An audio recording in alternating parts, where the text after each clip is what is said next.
여러분, 기도로 인생이 바뀔 수 있을까요? 기도로 세상이 바뀔 수 있을까요?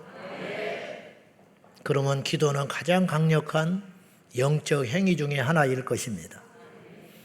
지금도 그렇고 예도 그렇고 성경에도 기도로 세상을 바꾼 사람들의 이야기가 태반으로 등장합니다. 그래서 모름지기 이 땅의 그리스도인들은 기도의 가치와 소중함을 다 알고 있어요. 그러나 필사적으로 기도하는 사람은 많지 않습니다. 중요하지만 알지만 그렇게 매달려 기도하는 사람은 많지 않습니다. 그 이유가 무엇이냐? 힘들기 때문입니다. 왜 힘드냐? 이제 기도가 힘들다는 표현도 참 조심스러운 것이, 그러나 힘드니까 못하겠다, 그런 생각을 가질까 봐 참 조심스러운데, 여러분 이걸 아셔야 돼요. 얼마나 가치가 있고 위대한 것이기에 그렇게 방해를 받고 힘이 드냐 이 말이에요. 그 방해를 뚫고 기도하면 세상이 바뀐다는 거예요. 성경은 기도를 꼭 배워서 하는 것이라고 말하지 않아요. 이게 본능과 같아요. 심지어 예수님은 마태복음 6장에 가서야 주기도문을 가르치십니다. 그러니까 제자들을 만나자마자 가르치지 않았어요. 그러면 그 예수님으로부터 너희는 이렇게 기도하라 그러면서 주기도문을 가르쳐 주시거든요. 그러면 제자들은 그 기도를 배우기 전까지는 기도를 안 했습니까? 못한 겁니까? 구약의 인물들은 예수님으로부터 그런 기도를 지도받지도 않았는데, 그러면 그들의 기도는 어떻게 된 것입니까?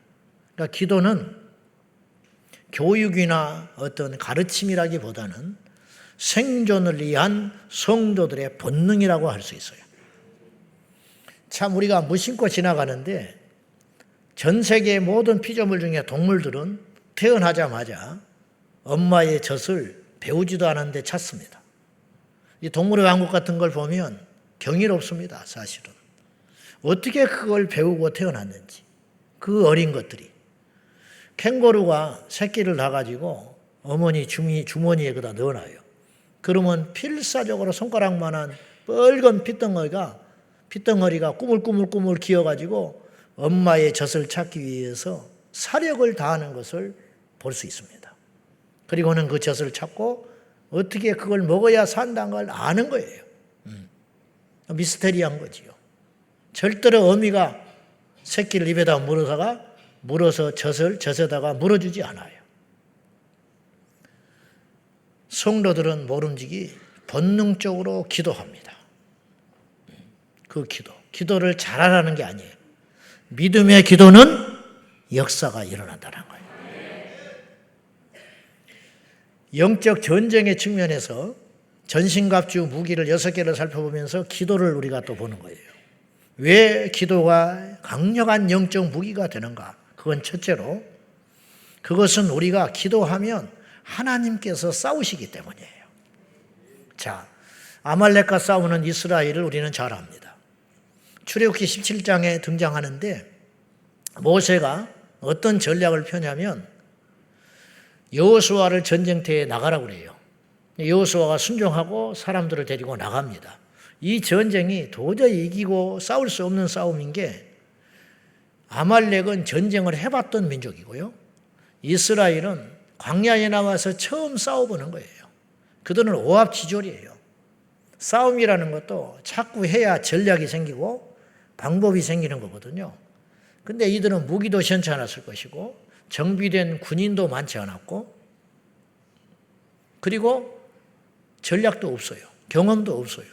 근데 모세는 어이없게 이런 전략을 씁니다. 가서 싸우라. 나는 하나님의 지팡이를 들고 산에 오르리라.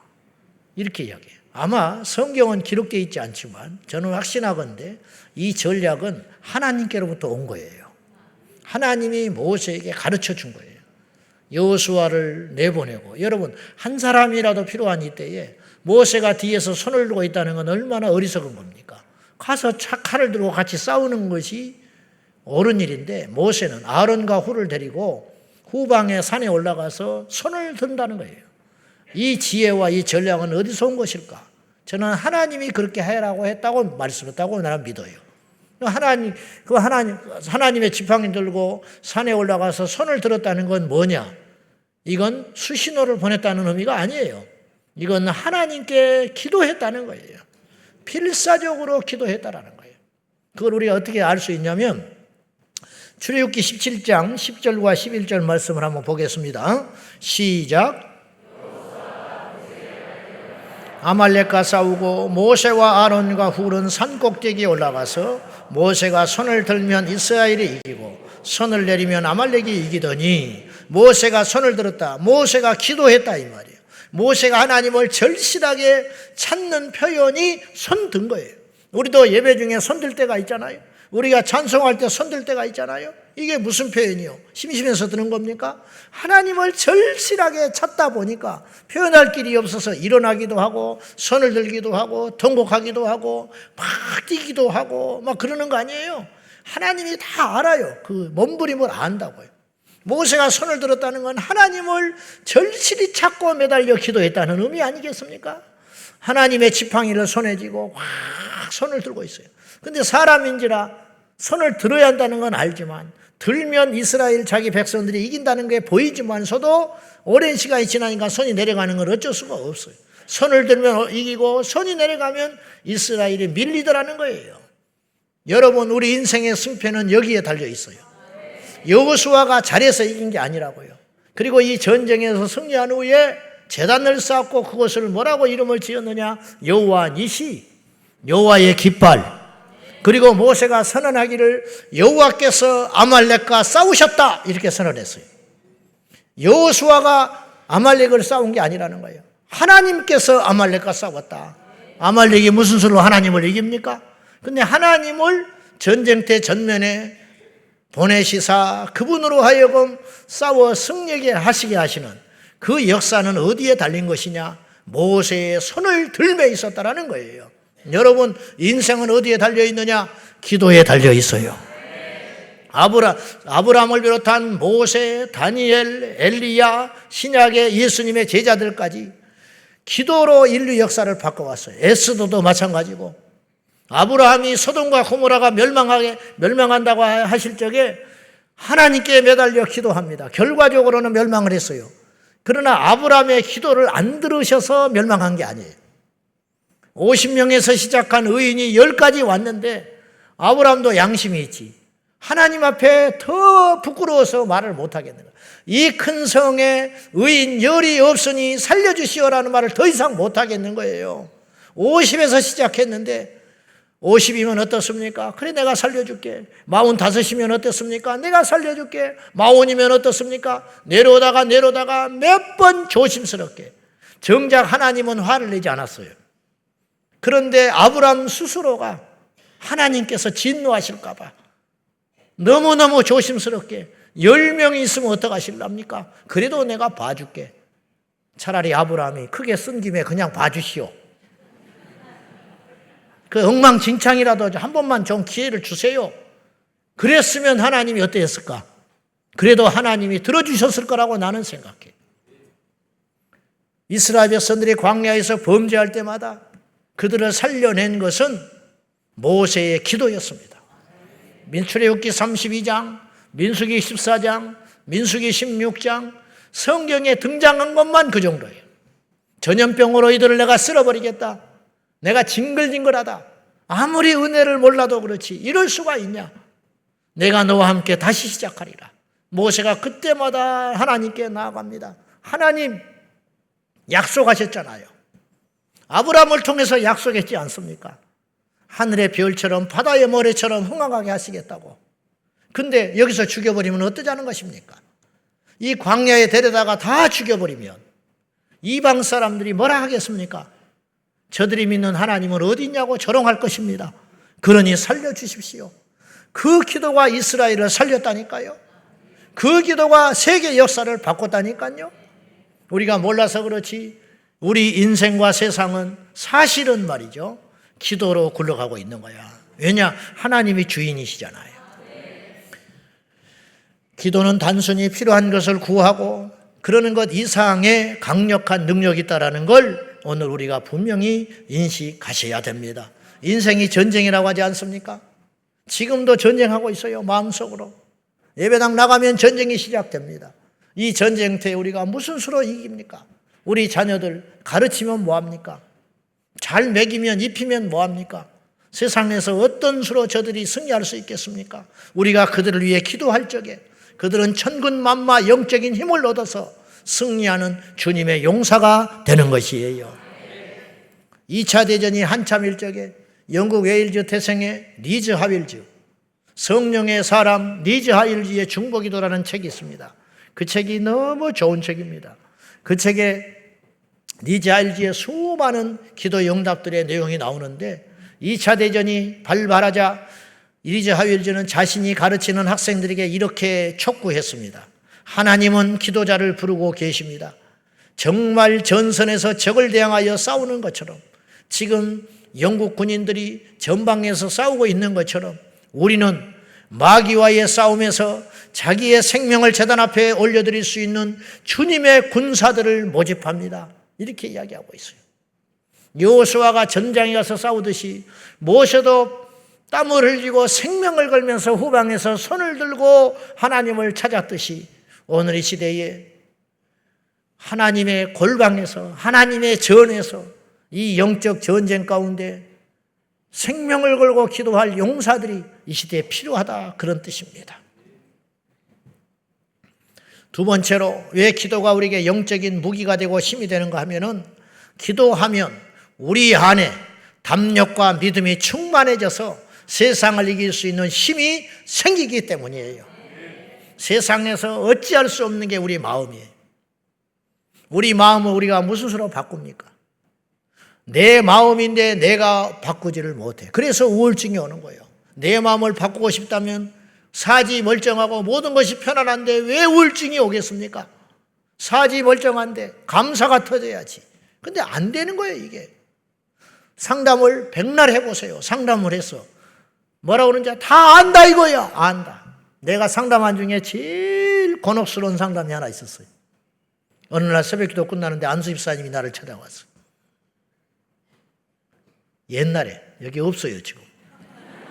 또 누군가 의심하지 말고. 이분이 교회 봉사도 하고 열심히 새벽기도도 안 빠지고 그날 부부가 새벽기도 오더니 끝나고 내 방에를 찾아왔어.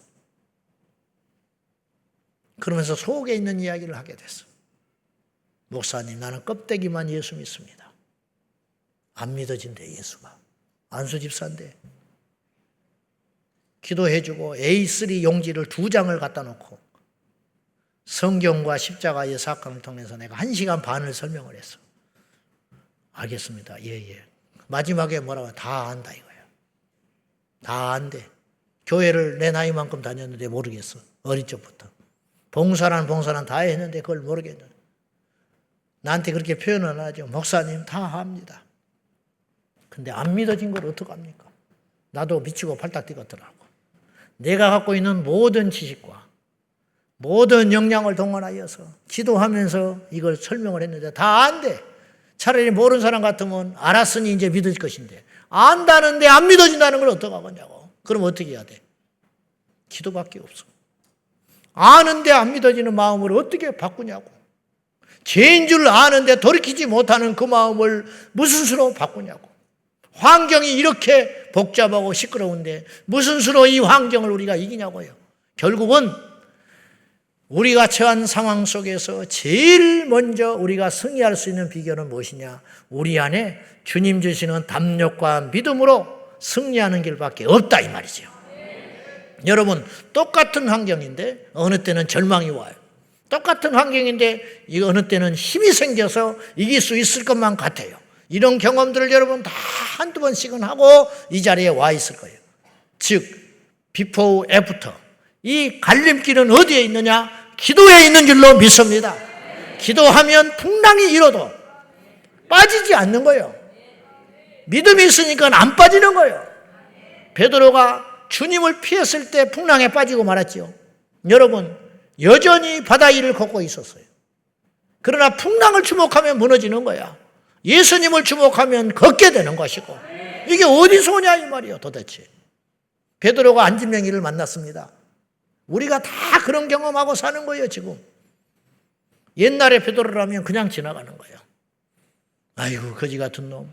혹은 조금 더 양심 있는 마음을 갖는다면 아이고 내가 좀 도와줘야 되는데.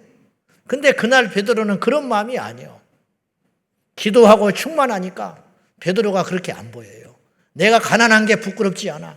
내가 이 사람에게 해줄 수 있는 일이 없다고 느껴지질 않고 이 사람에게 정말 필요한 것이 나에게 있다는 확신이 생긴 거야. 그게 뭐냐? 내게 은가금은 없지만 네게 나에게 있는 것으로 너에게 주노니 나사렛 예수의 이름으로 일어나라. 일어나 버렸잖아요. 뭐가 달라졌냐 이 말이에요. 이 안진뱅이는 달라진 게 없어. 베드로가 달라지니까 안진뱅이가 일어나게 되었다 이 말이죠. 여러분 오늘 여러분이 은혜 받으셔야 됩니다. 여러분이 성령 충만 받으셔야 됩니다. 하나님의 불을 받아야 됩니다. 세상은 항상 악한 거예요. 요새만 악한 게 아니야. 갈수록 더 악해져요. 세상의 악함을 나무랄 필요도 없고 핑계댈 필요도 없어요. 세상이 악해지면 우리는 더 거룩해지면 되는 거야. 세상이 더러워지면 우리는 더 성결해지면 되는 거예요. 세상이 강하다고만 탓하지 말고 우리는 더 강해지면 되는 것이에요. 그러면 거기는 어디서 오는 것이냐? 기도에서 오는 것이다. 기도에서. 낭만과 기도는 동시에 갈 수 없어요. 세상과 하나님을 동시에 우리 안에 담을 수 없듯이 낭망하면 기도할 수 없고 기도하면 낭망이 물러가게 되어 있어요. 누가복음 18장 1절입니다. 우리 한번 봅시다. 시작. 예수께서 그들에게 항상 기도하고 낙심하지 말아야 할 것을 비유로 말씀합니다. 예수님이 지금 2절부터 비유를 쭉 이야기하셨어요. 억울한 일을 만나 불의한 재판관에게 매달릴 수밖에 없는 한 맺힌 여인의 이야기. 이 이야기를 통해서 예수님이 뭘 말씀하려고 하냐면 포기하지 않고 기도하면 반드시 응답받는다. 이게 주제잖아요. 근데 그 이야기를 하시면서 첫 서두가 뭐냐면 항상 기도하고 낭망하지 말아라. 항상 기도하고 낭망하지 않으면 주님이 그 인생을 일으켜 세워주신다. 이 여인은 낭망할 만한 여자입니다. 힘도 없습니다. 백도 없습니다. 사람도 없습니다. 재주도 없습니다. 아무것도 없는 사람입니다. 그런데 절망하지 않고 포기하지 않고 이 재판관에게 매달렸더니 이 여인이 해결되지 않았냐. 그러면 하나님께서 왜 해결해 주지 않겠냐. 거꾸로 이 여인이 낭망하고 주저앉아 버렸다면 절대로 기도 못했을 것이다. 재판관에게 나가지 못했을 것이다. 그랬듯이 너희들이 낭망할 시간이 있으면 기도하고 절망할 시간이 있으면 기도를 하고 상처받을 시간이 있으면 일어나서 기도하라고 주님이 말씀하는 거예요. 우리가 기도할 때 우리의 상황이 아무리 암흑천치 같고 어렵다 할지라도 사도 바울은 감옥 속에서도 기도함으로 힘을 얻었습니다. 사도 바울은 로마 감옥에 갇혀 있음에도 불구하고 기도가 충만하고 성령이 충만하니까 빌립보서를 기록을 했는데 빌립보서는 기쁨의 서신서입니다. 기뻐해라. 내가 다시 말하노니 기뻐해라. 내게는 모든 것이 풍족하다.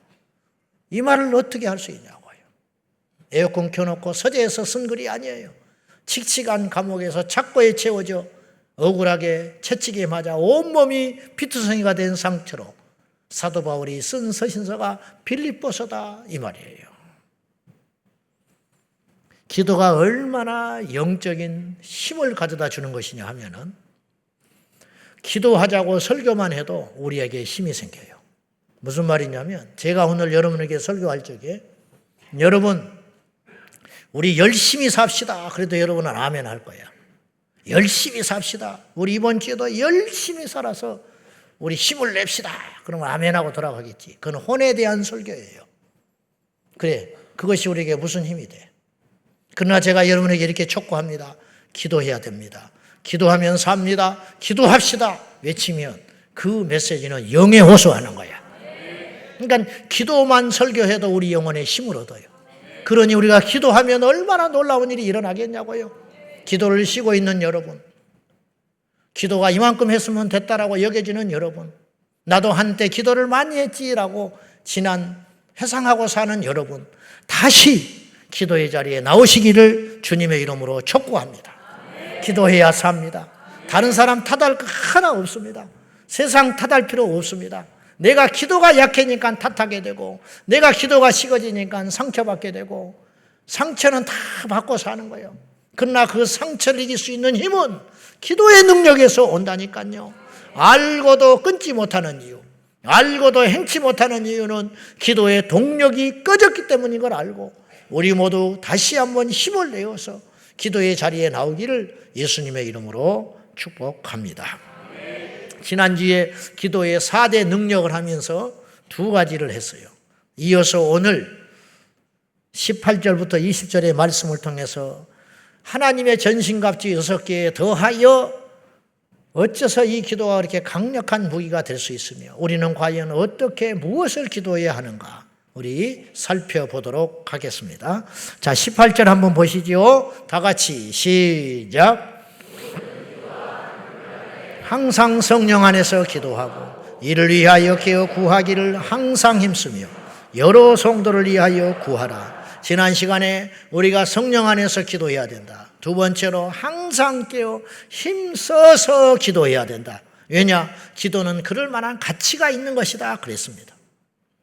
오늘 이어서 볼 때 하나님께서 우리에게 뭘 말씀하시냐면 사도 바울을 통하여 여러 성도를 위하여 기도하라. 여러분, 기도에는요 제한이 없어요. 우리가 사람에게 뭔가를 요구할 때는 봐가면서 요구해야 된다고. 왕에게 요구할 때, 친구에게 요구할 때, 부모에게 요구할 때, 형제에게 요구할 때 다 다를 거 아니에요. 그러나 하나님께는 구하지 못할 것이 없어요. 산도 바다에 던지우라 하면 빠치우신다고 하셨어요. 죽은 자도 하나님께서 살려주기를 원하신다면 기도해라고 말씀하셨어요.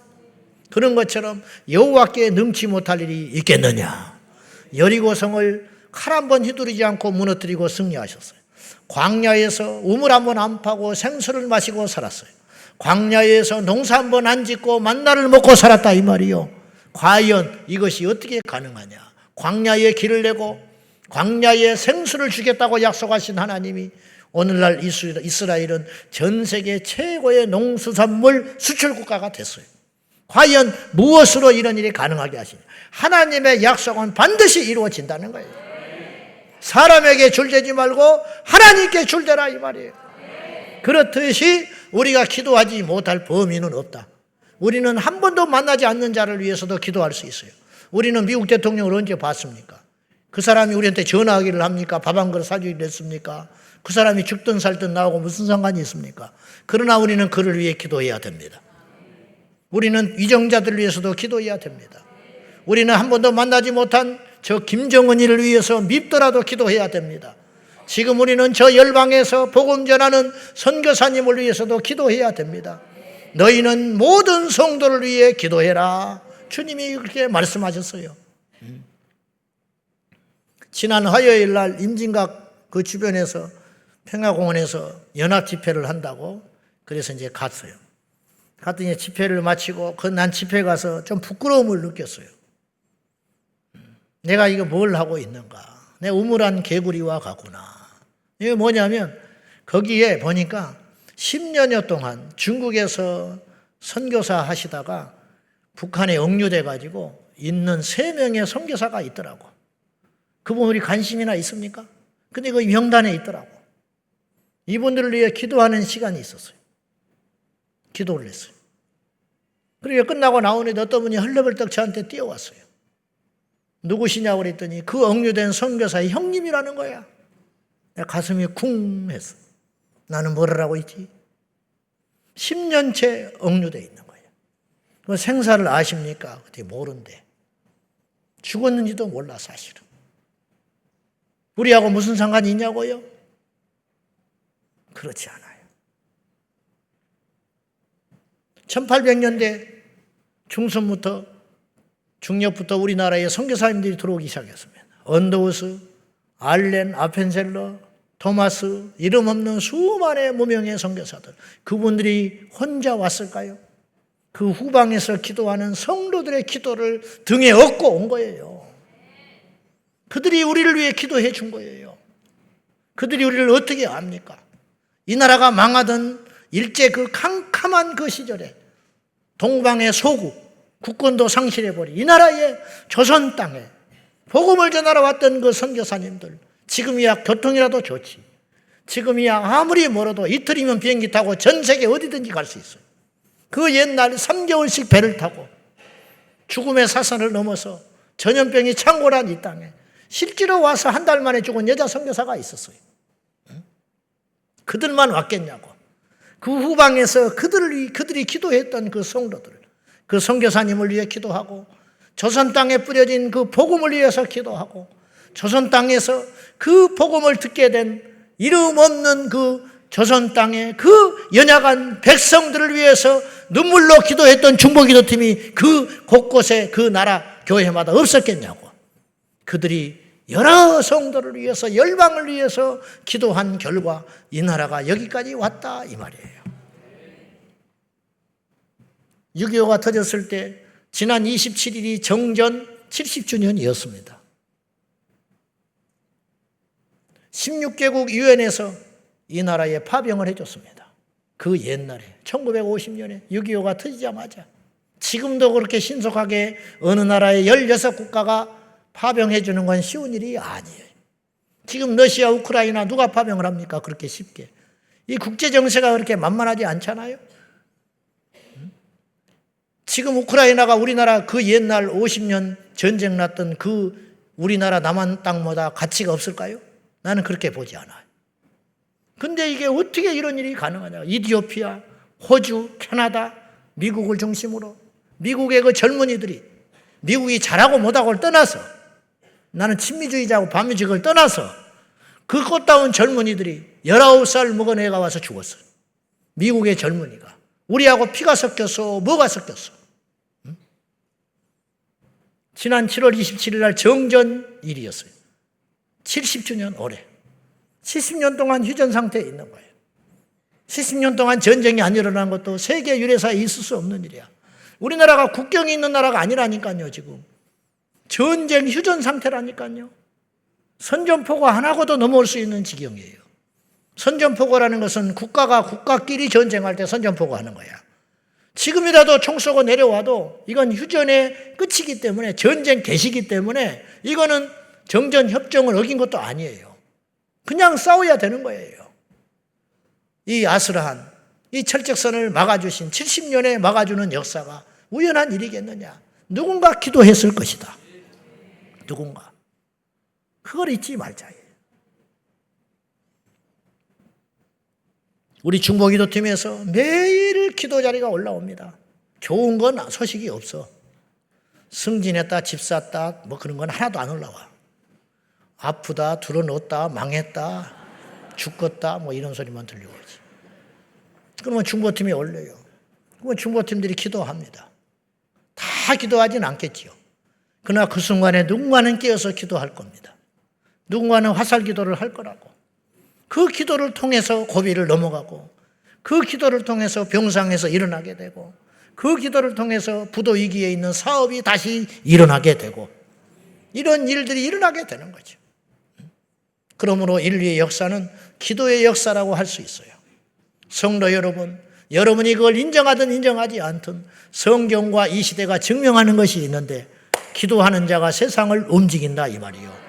그러므로 모든 성도를 위해 기도하라. 천국에 가면 기도의 상이 있어요. 여러분 이 땅에서 무엇을 하고 하나님께 가야 할지는 모르겠지만 가장 큰 상은 하늘의 보호자를 흔드는 기도의 용사들이 아마도 천국에 가면 상이 크지 않을까 싶습니다.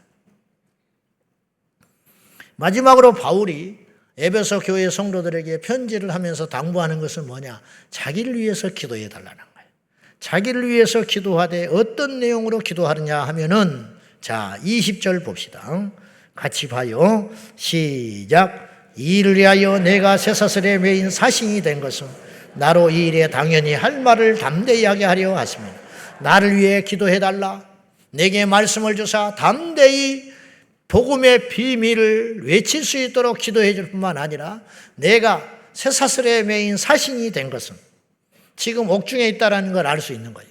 쇠사슬에 매인 사신, 쇠사슬에 매인 하나님의 대사가 된 것은 담대히 복음을 전하게 하려고, 이곳에서도 복음을 전하게 하려고 하나님이 나를 부르신 것 같다. 그러니 이 사명을 잊지 않도록 기도해 달로. 나를 빼달라고 기도하지 말고 이곳에서 이 상황에서도 복음을 전할 수 있도록 기도해 달라. 이 바울의 깊이, 그리고 주님을 향한 열정, 영혼을 구원하고 싶어하는 그 몸부림, 아무리 사도 바울이라 할지라도 성경을 볼 때마다 이해할 수 없는 인물이 사도 바울이에요. 이 시대의 목회자들이 저를 포함해서 사도 바울의 뒷발꿈치라도 따라가기만 한다면 이 땅의 교회가 이루어지는 않을 거다라는 생각을 부끄럽지만 할 수밖에 없어요. 여러분은 주의 종들을 위해서 마땅히 기도해 줘야 됩니다. 우리 교회의 목사뿐만 아니라 전 세계에 있는 수많은 선교사들과 주의 종들을 위해서 여러분은 기도해야 할 의무가 있는 것입니다. 어느 목회자가 무너져 버렸다 하면 그 목사의 잘못 맛은 아니에요. 우리는 그를 손가락질을 하고 안타까워하기도 하고 그를 정죄하기도 하지만 그 종과 함께 교회에 속해 있는 성도들도 잘못이 있는 거예요. 왜냐? 그를 위해 기도하지 않았기 때문에 그런 일이 생겼다고 나는 생각해요. 존 웰치 목사님은 이런 말을 했습니다. 그는 성도들에게 종종 이렇게 촉구했다고 합니다. 여러분들은 설교자들을 위해 기도하시오. 그의 건강을 위해서도 기도하시오. 그러면 그들은 강건하여 더 오래 살 것이요. 그의 영혼을 위해서도 기도하시오. 그러면 그는 더욱 겸손하고 거룩해져서 타오르는 빛나는 불빛과 같을 것이요. 그의 설교 사역을 위해서도 기도하시오. 그러면 그는 풍성한 말씀을 여러분에게 먹일 것이요. 심지어 여러분의 집에서 가정 예배를 드릴 때에도 당신들의 마음속에서 당신들의 설교자를 하나님께 모시고 가서 그분 앞에 기도를 하시오. 이렇게 당부를 했어요. 이분이 기도를 받고 싶어서 그런 게 아니에요. 바울 같은 믿음의 거장이 어떤 성도들의 기도를 바라고 이런 부탁을 한 건 아니라는 거예요. 그 기도가 없이는 이 사역을 감당할 수 없는 걸 누구도 알기 때문에 기도를 부탁했던 바울의 심정을 이 시대의 성도들은 깨달아 알아야 된다 이 말이에요. 여러분 예배 시간에 일찍 오잖아. 예배 전에 10분 20분 전에 와서 무슨 기도를 하십니까? 설교자를 위해서 기도해야 된다 이 말이에요. 예배를 위해서 기도할 때 설교자 입이 봉해지면 무슨 수로 설교를 듣겠습니까? 그러므로 이제 우리가 중요한 사실을 깨달았는데 앞으로 청중들은 설교자들을 위해서 기도해야 할 것이고 설교자들은 청중들의 길을 위해서 기도해야 된다. 그 말이에요. 부흥회를 한다고 칩시다. 교회에서 부흥회를 열어놨어. 부산하지요. 청소하고 봉사팀을 준비하고 강사를 접대하기 위해서 식사 자리를 만들고 자리 안내를 보고 정작 필요한 기도가 빠졌어. 그건 뭐냐? 부흥회 때 와서 설교할 그 목사님의 설교 사역을 위해서 기도해야 되지 않겠습니까? 다른 것이 다 갖춰지면 뭐해? 설교에 능력이 없으면 무슨 필요가 있어? 우리는 이제 판단하지. 이번 부흥회는 틀렸다. 어째 저런 설교자를 데려왔냐? 그런 식으로 우리가 자꾸 믿는데 그렇게 신앙생활을 하지 말고 저 설교자의 입을 통해서 내게 말씀을 주시라고 기도하지 못했던 내가 잘못이구나. 이렇게도 생각을 할 수 있어야 한다 이 말이에요.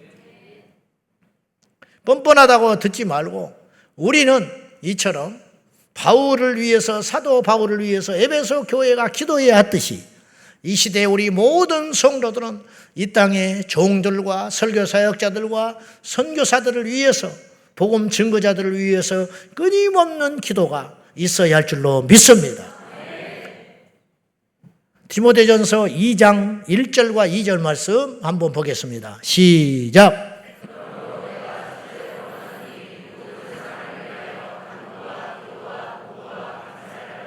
임금들과 높은 지위에 있는 모든 사람을 위하여 하라. 이는 우리가 모든 경건과 단정함으로 고요하고 평안한 생활을 하려 함이라. 임금들과 높은 지위에 있는 자들을 위해 기도해라. 이뻐서 하라는 게 아니에요. 마음에 들어서 하라는 게 아니에요. 결국은 우리를 위해서. 우리가 나라가 시끄러우면 우리가 시끄러우니까, 나라가 고통스러우면 우리가 고통스러우니까 결국 우리가 거룩과 경건함으로 단정함과 평안한 생활을 하기 위하여 대통령이 잘못 결정을 하면 5천만이 고통스러워지는 거예요. 여의도 국회에서 어떤 법을 잘못 만들면 자손 만대 망해버리는 일이 있었어요. 학생 인권조례, 어떤 마귀에 사로잡힌 인간이 그런 걸 만들었는지 모르지만 그걸로 교사들이 죽음을 내몰고 학생들이 공부는 하지 않고 핸드폰하고 앉아있고 수업 시간에 드러누워 있어도 말을 하지 못하는 이런 암흑천치 교육 현장을 만들어버린 게 누군가 책임을 져야 할 거 아니에요? 근데 그 사람만 탓할 것이 아니라 우리가 그런 일을 위해서 맞서서 기도하지 못한 우리도 잘못이 있다 이 말이에요. 이제라도 우리가 기도해야 할 것입니다. 이제라도 이 악법이 무너지기를 위해서 기도해야 된다 이 말이에요. 지금이라도 우리 정치인들을 정죄하고 단죄만 하지 말고 욕만 하지 말고 그들이 바른 정치를 할 수 있도록 이제라도 우리가 깨어서 위정자들과 정치 주도자를 위해서 교회 영적 지도자들을 위해서 기도해야 할 줄로 믿습니다. 제가 신학을 할 때 도서관에 어느 날 서점에 가서 눈에 띄는 책을 하나 봤어요. 그날따라 목회자가 타락하면 이란 책이었어요. 무심코 사가지고 들어갔어요. 왜냐하면 어떤 목회자 선배가 후배 목회자들에게 목회자가 타락하면 안 된다는 지침 그런 걸 쓴 줄 알고 일반적 책인 줄 알고 그걸 좀 봐야겠다 싶어서 그날따라 눈에 들어오길래 그걸 사가지고 무심코 펼쳤는데 탐 나헤이 목사님이 그 책을 쓰셨는데 그 책은 뜻밖의 목회자의 성적 타락을 다루고 있었어요. 근데 서문에 이분이 왜 이 책을 쓰게 됐냐면은 미국이 넓으니까 비행기를 타고 이제 강연을 하고 이동을 하러 다니는데 어느 날 비행기를 탔어요. 탔는데 옆에 어떤 젊은이가 기도를 하고 있더래요. 그래서 반가워가지고 너 크리스찬이냐? 아니라는 거예요. 크리스찬이 아닌데 기도를 하고 있네. 그러면서 이제 대화를 하기 시작했어. 너는 그리스도인이 아닌데 과연 누구에게 어떤 기도를 했냐? 그렇게 물었어요. 그랬더니 이 사람이 이렇게 말했어요. 나는 사탄교 숭배자다. 나는 사탄교회를 다니는 사람인데 지금 어디에서 이 목사님이 가려고 하는 그 지역에서 사탄교 컨퍼런스가 있다는 거예요. 그 컨퍼런스를 가기 위해서 지금 이 비행기를 탔다. 그래 무슨 기도를 했냐? 그랬더니 난 사탄에게 이렇게 기도했다. 뭘? 나는 이 시간에 전 세계의 교회 지도자들, 목회자들이 성적으로 타락하기를 위해 기도했다 그러더라는 거예요. 너무 놀래버린 거예요, 이 사람. 이때가 90년대예요. 이때가. 지금도 전 세계에서 사탄의 지령을 받은 수많은 자들이 이런 기도를 하고 있어요. 그래서 목회자의 탈선과 교회의 타락은 그냥 우연한 일이 아니라는 걸 알아야 돼요. 여기에 맞서서 우리는 거룩과 성결로 무장해달라고 끊임없이 생명을 걸고 기도하는 중보사역자들이 있어야 한다 이 말이에요. 지금은 전쟁이에요. 영적으로 전쟁하고 있어요.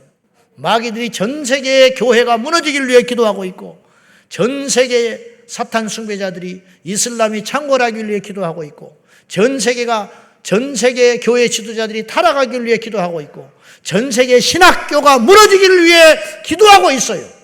우리는 거기에 맞서서 지키는 보호하는 기도를 해야 할 거 아니겠습니까? 이 땅의 선교사들을 위해 기도하고 이 땅의 신학도들을 위해 기도하고 이 땅의 주의 종들을 위해서 기도해야 할 의무가 우리한테 있다 이 말이에요. 결국 그들을 위해 기도하는 건 누구를 위해 기도하는 것이냐? 우리 자신을 위해 기도하는 것과 같다 이런 뜻이에요.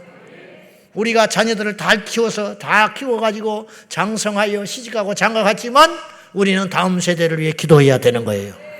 내가 다니는 교회가 설령 건강하고 문제가 없다 할지라도 대한민국의 교회의 아픔을 위해서 우리가 기도해야 되는 것이에요. 우리는 나는 야당이고 나는 여당이고 나는 민주당이고 나는 국힘당이라고 할지라도 이양 하나님이 깨우는 대통령 이상 세워놓은 대통령이 믿든 곱든 그가 잘못된 정치라고 결정을 하면 이 나라가 쑥대밭이 돼버리니까 우리가 그를 위해서 기도해야 된다 이 말이에요. 누구를 위해서? 우리 자신들을 위해서. 우리나라가 17개월째 무역 적자입니다. 집값에 거품이 빠지고 있습니다. 출산율은 0.78%입니다. 지금 나쁜 지표들이 수두룩합니다. 언제 어디서 무슨 일이 생길지를 모르는 이런 시대에 우리가 살고 있습니다. 그냥 나는 먹고 살만하니까 뒷전으로 물러나 있지 말고 우리가 하나님의 사람으로서 주님 앞에 영적 전사의식을 가지고 이 시대의 아픔과 문제를 가지고 우리가 골방에 들어가서 하나님께 통곡해야 할 시점이 바로 지금이라고 믿습니다. 한 사람의 기도는 세계 역사를 바꿉니다. 정작 그때는 몰라요. 무심코 뭘 하나 던져요. 근데 그것이 어떤 파장이 일어날지는 사실을 몰라요. 우리 하나님 앞에 가면 알아. 우리가 한 기도가 이렇게 응답이 됐구나. 히브리서 11장은 믿음이 얼마나 강력한 능력이 있는지 믿음으로 나라를 이긴다고 써 있어요. 믿음으로 나라를 이기기도 하고 모세의 기도로 아말렉을 이겼잖아요. 믿음으로 불의 위협을 이기기도 하고 믿음으로 전쟁의 승리를 하기도 하고 믿음으로 사제의 입을 봉하기도 했다. 이걸 거꾸로 내가 이야기해 볼게요. 기도로 나라를 이기기도 하고 기도로 불의 위협을 이기기도 하고 기도로 사제의 입을 봉하기도 하고 기도로 홍해를 가르기도 했고 그렇지 않습니까? 그 말이 그 말 아니에요. 믿음의 사람은 기도의 사람인 거예요. 결국은 그것이에요. 미국의 아브라함 링컨은 미국 대통령 시절 3번이나 국가적인 위기를 만났을 때 금식 기도를 3번 선포했다고 그래요. 그의 집권할 때. 전 국민을 향하여 이렇게 호소했어요.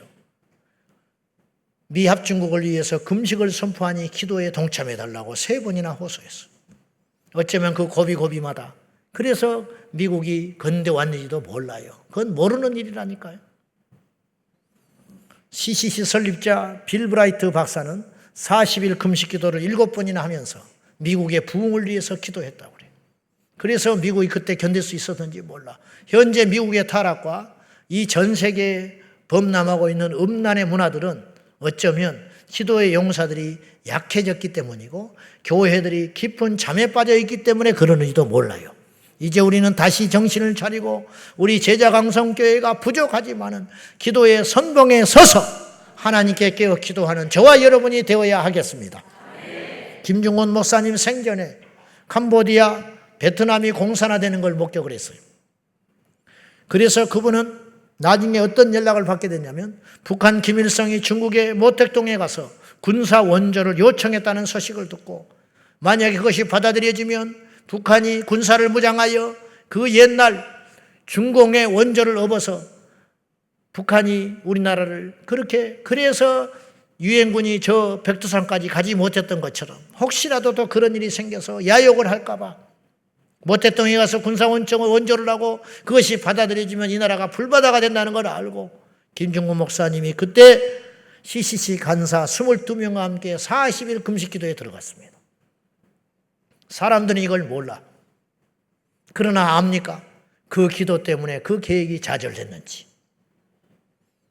이런 일들이 우리가 몰라서 그렇지 역사 이면에 하나님의 역사로 기록을 한다면 산더미같이 많은 역사들이 기도와 전쟁과 그 다음에 어떤 결정과 그런 사건들 속에서 숱하게 많은 일들이 하나님의 간섭으로 중지되고 세워지고 막힌 것이 뚫어지고 그런 일들이 숱하게 일어났을 것이라고.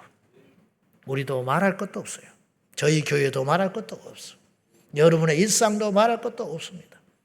우리 자녀들도 말할 것도 없습니다.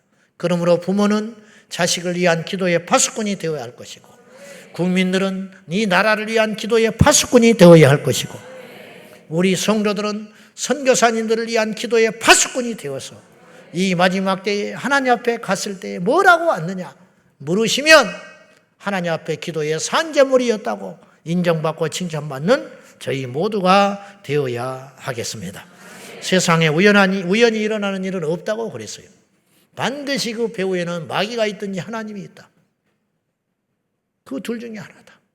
우리가 기도함으로 이 마지막 때 영적 대적자인 마귀를 확실히 이김으로 인하여 혈과 육에 대한 전쟁을 할 것이 아니라 눈에 보이지 않는 진짜 영적 전쟁은 기도에 달려있다는 걸 꼭 기억하고 기도에 쉬고 있는 여러분, 기도에 안심하고 있는 여러분, 평생을 기도해서 좀 쉬자고 생각하는 여러분, 이제는 다시 일어나서 우리의 마지막 힘을 다하여 이 나라 이민족과 열방과 우리 다음 세대들을 위해서 기도의 산재물이 될 수 있기를 예수님의 이름으로 축원합니다. 여러분의 심령에 기도의 불이 임하기를 축복합니다. 기도하겠습니다. 하나님 아버지, 다시 일어나겠습니다. 다시 기도하겠습니다. 다시 무릎을 꿇겠습니다. 다시 한번 부르짖겠습니다. 나태했던 우리들, 게을렀던 우리들, 잠자고 있던 우리들 다시 일어나 깨어 기도함으로 이 민족과 열방을 위하여 모세처럼 두 손을 들고 기도하겠으니 주여 역사하여 주옵소서. 오늘 우리 사랑하는 성도들에게 기도의 불과 기도의 능력을 허락하여 주옵소서. 예수님의 이름으로 기도하옵나이다. 아멘.